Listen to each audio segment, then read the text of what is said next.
Hi, in this lesson, we will learn another approach to find the locators.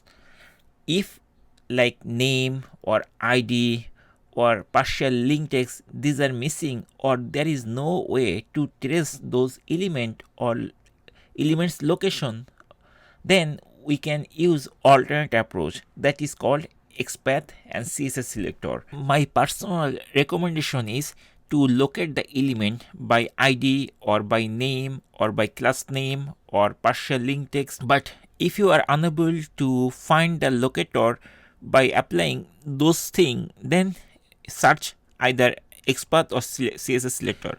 In this lesson, we will see how we can locate the element by using xpath selector. To use the xpath, there is on syntax. It's not straightforward like the before. Like inside the inverted comma, we put the tag name or name like that. So there is a syntax. So let's see what is the syntax of xpath. So at first, I'm going to jump to the Eclipse. Once we are in the Eclipse editor, then at first we need to get ready for our xpath program. So at first I'm going to comment these 2 lines of code, because these 2 lines of code is not required for this current lesson of xpath. xpath is a language. Basically it is used to select elements in an HTML page. It can be used to locate any element on the page based on its tag name, id, css class name, and so on. In Selenium or Java, xpath can be used to find elements on a web page and interact with them. To use xpath, we definitely have to follow some syntax. The syntax is very simple and easy to remember. All xpath, it starts with a double slash. Double slash has a meaning. Double slash means the relative path. We can also use the absolute path, but that is not recommended because the elements of modern web programming are very dynamic and they change time to time. So the best practice is to use a double slash. We are going to start the xpath syntax. So as we discussed already that any xpath, it starts with a double slash. So I'm going to type a double slash at the beginning. After the double slash, we need to mention the tag name and we have to type the tag name over there. So double slash, then tag name, and then finally we have to use a square bracket. Inside this square bracket, we have to mention couple of things. One of the thing is attribute and the other thing is value. So we have to mention everything over there. All attribute name, it starts with @. So I'm going to type a @ and then the attribute name. The attribute name always starts with @, otherwise you will find an error or the element will not be available. And once the attribute name is typed successfully, then we have to use a equal operator, and after that we have to mention the value, which will be surrounded by a double quotation mark, and here you have to mention the value. So this is the full syntax of xpath. At first we have to type double slash, then the tag name and square bracket, and inside the square bracket we have to mention the attribute and value, which will be starts with @. Don't forget to mention the @. If you forget, then you will find that the element is not there or some other error is coming.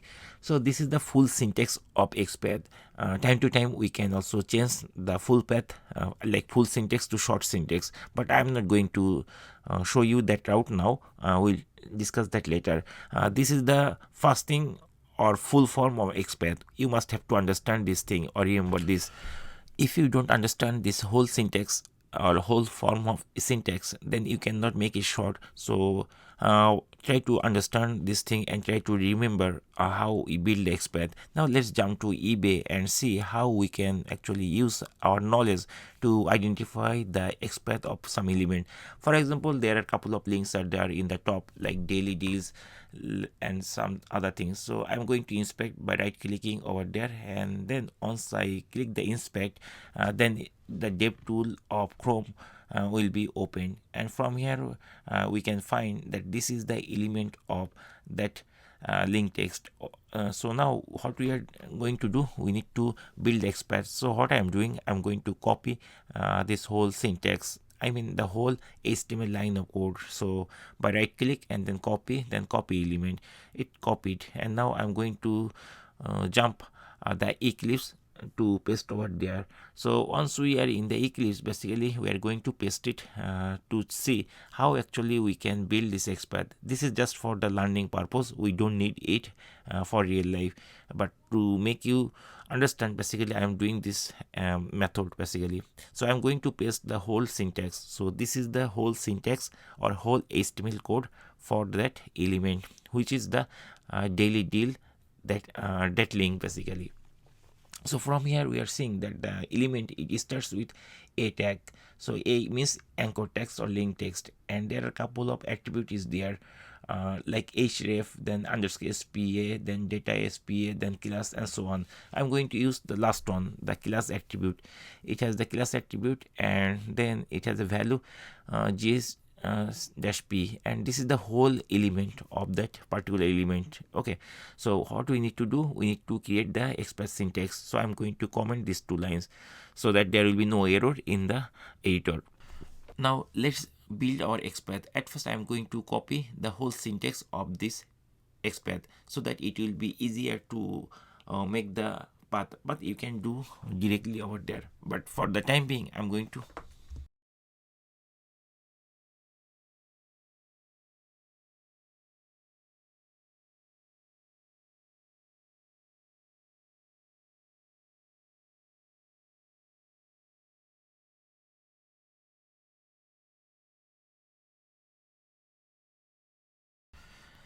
At first, I'm going to copy the whole syntax of xpath to build our own xpath for this element. So I just select the whole xpath syntax, and then I'm going to copy, and then I'm putting it here because we are going to build the xpath for this particular element.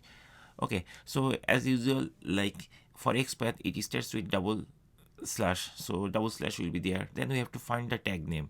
So in this element HTML code, we are seeing that the element is a, and a means anchor. So instead of typing tag name, basically we need to replace this tag name with the original tag name. The original tag name is a, so I'm going to type a, and I'm removing the other part. Now we have to mention the attribute and value. So as we are seeing that there are a couple of attributes. One of the attribute is the class, but you can use other attribute, but this will be better.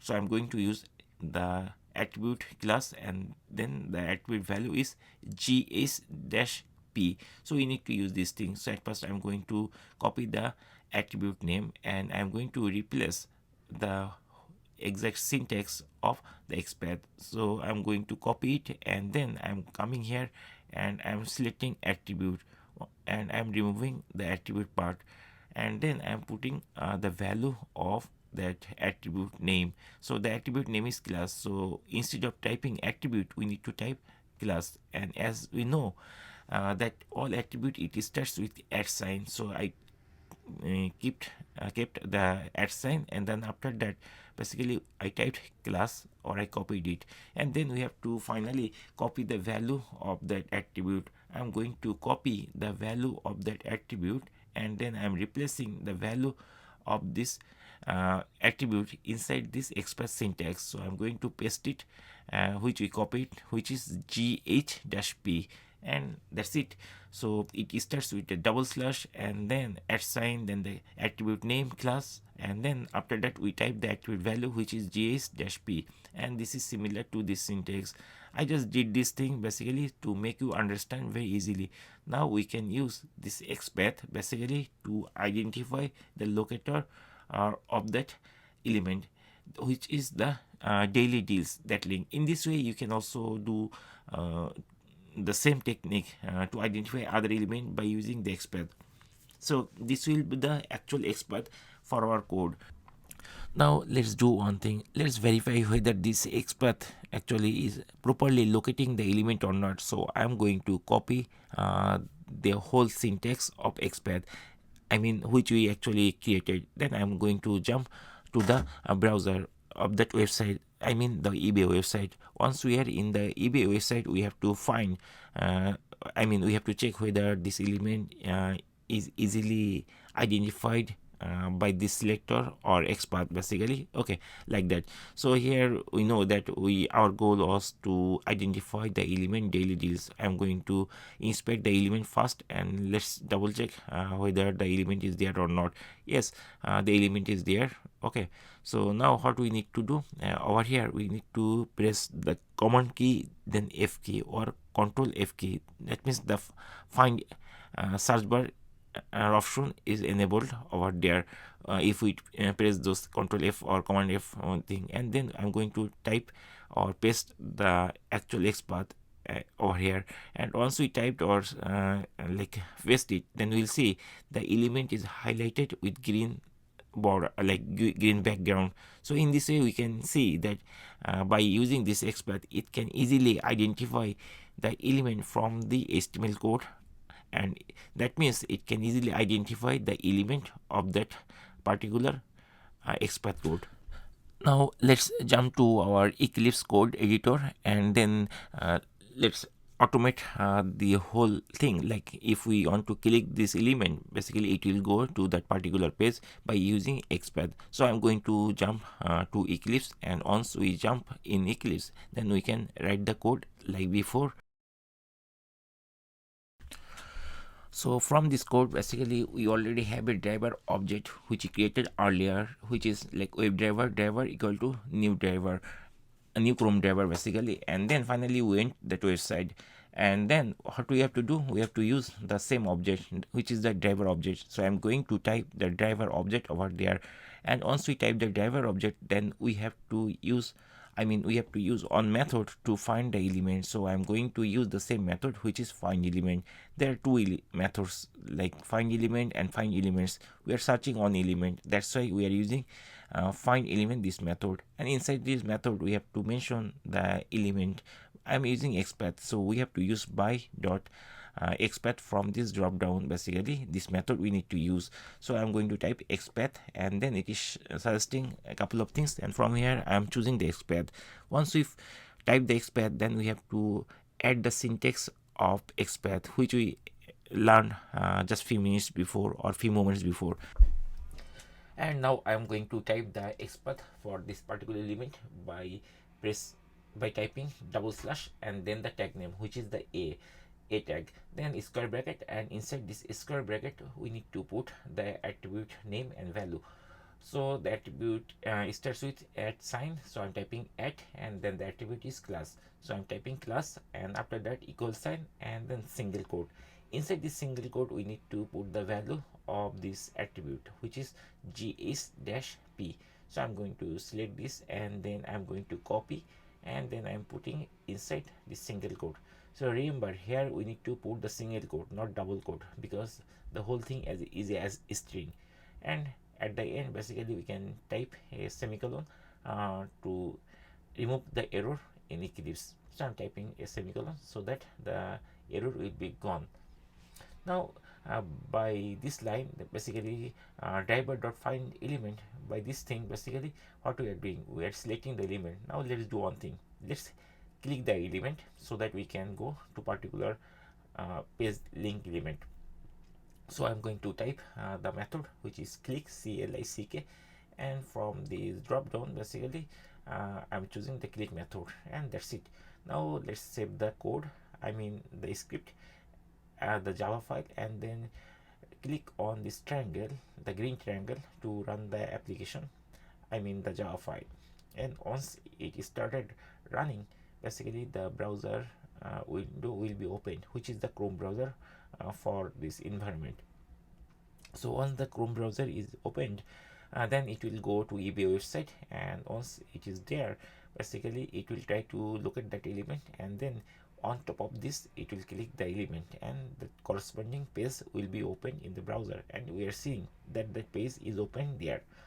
So it will actually it will be loaded over there. It will be open for 5 seconds, and after that it will be closed, because we had the script that it will close after 5 seconds. And that's it. Using this xpath, basically we can do the similar type of job or same job, but only the syntax is different and the method is different, which is called xpath. Hopefully by watching this video, the idea how to use xpath basically is clear. And if you have any question or comment, please put in the comment section. Thank you for watching.